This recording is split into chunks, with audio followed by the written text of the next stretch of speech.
త్వరలో జరగనున్న ఉమ్మడి తూర్పు పశ్చిమ గోదావరి జిల్లాల పట్టభద్రుల నియోజకవర్గ ఎమ్మెల్సీ ఎన్నికల్లో కూటమి అభ్యర్థి పేరాబత్తుల రాజశేఖర్ను గెలిపించేందుకు ప్రతి ఒక్కరూ కృషి చేయాలని టీడీపీ ఎమ్మెల్సీ ఎన్నికల అబ్జర్వర్ వైపాడ చిరంజీవిరావు పేర్కొన్నారు. కాకినాడ సిటీ రూరల్ నియోజకవర్గాలకు సంబంధించి కాకినాడ జిల్లా టీడీపీ కార్యాలయంలో ఉమ్మడి తూర్పు పశ్చిమ గోదావరి జిల్లాల పట్టభద్రుల ఎమ్మెల్సీ ఎన్నికలపై కూటమి నాయకులతో అవగాహన సదస్సు టీడీపీ జిల్లా అధ్యక్షుడు జ్యోతుల నవీన్ అధ్యక్షతన నిర్వహించారు.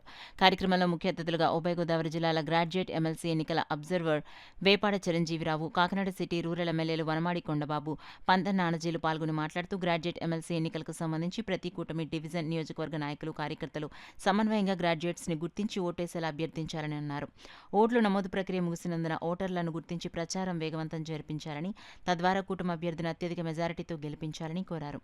ఉమ్మడి గోదావరి జిల్లాల గ్రాడ్యుయేట్ ఎమ్మెల్సీ అభ్యర్థి పేరాబత్తుల రాజశేఖర్ మాట్లాడుతూ ఎన్డీఏకు పటిష్టమైన నాయకత్వం ఉందని, అదే స్ఫూర్తి ఐకమత్యం కొనసాగిస్తూ ప్రణాళికాబద్ధంగా పనిచేసి ఉమ్మడి జిల్లాలో పట్టభద్రుల ఓట్లను తనకు వేయించి అఖండ విజయానికి సహకరించాలని కోరారు.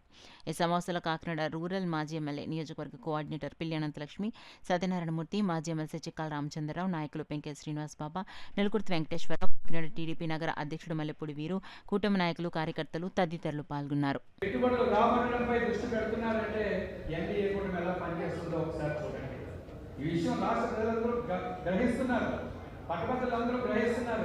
కాబట్టి ఈ ఎన్నిక మనకు చాలా కీలకమైనది అనేది నా ఉద్దేశం. ఈ ఎన్నికలో 2 ఘట్టాలు ఉంటాయి. మొదటిది ఓటు నమోదు, రెండవది ఎన్నికల ప్రచారం. ఇందులో ఓటు నమోదు అనే ఘట్టం పూర్తయిపోయింది. ఇక రెండో ఘట్టం ఏంటంటే ఓటు నమోదు పూర్తయిపోయింది కాబట్టి ఎన్నికల ప్రచారం అనేది ఇంపార్టెంట్. ఒక ఇంపార్టెంట్ ఘట్టం పూర్తయిపోయింది. మనం రెండో ఘట్టానికి వచ్చాం. ఆ రెండో ఘట్టమే ఎన్నికల ప్రచారం. ఈ ఎన్నికల ప్రచారానికి సంబంధించి దీనిలో 2 అంశాలు ఉన్నాయి.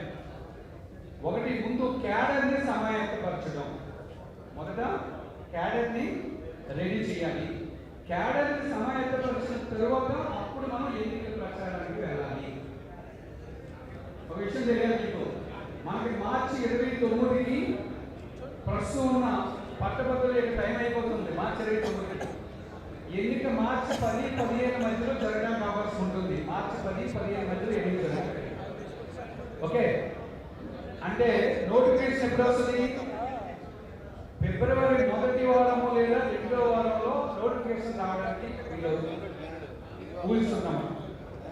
ఎన్నిక ఎప్పుడు జరుగుతుందంటే మార్చి 10-15 మధ్యలో ఎన్నిక జరుగుతుంది. ఎగ్జాక్ట్ గా ఇప్పుడు మన దగ్గర ఎన్ని రోజులు ఉన్నాయంటే 45 రోజులు మాత్రమే ఉన్నాయి. ఓన్లీ 45 డేస్ ఉన్నాయి. చాలా మంది అనుకోవచ్చు 45 రోజులు చాలా ఎక్కువ కదా అని.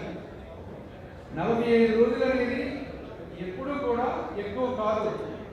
సాధారణ ఎమ్మెల్యే ఎన్నికలకి అయితే 45 రోజులు ఎక్కువే, కానీ పట్టభద్రుల ఎన్నికలకి 45 రోజులు ఎక్కువ కాదు.